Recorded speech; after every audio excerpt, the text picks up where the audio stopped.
Годишнината од изборот владата на Зоран Заев ќе ја дочека во проширен состав. БЕСА и ДПА и официјално ќе се приклучат кон владеачката коалиција на собраниската седница за избор на нови министри и заменици министри, што ќе се одржи во петок на 1 јуни. Точно една година откако премиерот и неговиот тим седнаа во владините фотељи. Деталите за седницата беа дефинирани на денешната редовна понеделничка средба на председателот на собранието Талат Џафери со координаторите на пратеничките групи, на која повторно не присуствувал представник на опозицијската ВМРО ДПМНЕ.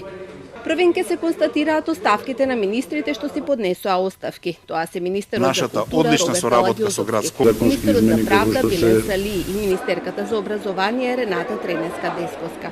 Ке се констатираат и оставките на замениците министри Арта Точи, Елми Азири и Ремзи Мехмети, досегашни кадри на Алијанса за албанците кои ја напуштија владеачката коалиција.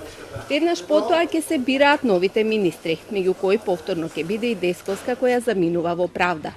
На нејзино место доаѓа нејзиниот досегашен заменик Арбар Адемиот Дуи. На челната позиција во култура застанува Асаф Адемиот Беса, поранешен амбасадор во Данска. Ке се бира и нов министер без ресор задолжен за странски инвестиции за која е предложен Бардун Даути од ДПА.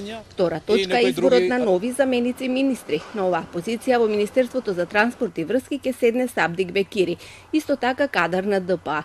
Партијата на турците доби заменичко место во Труд и социјала каде ке седне Ѓонул Бајрактар.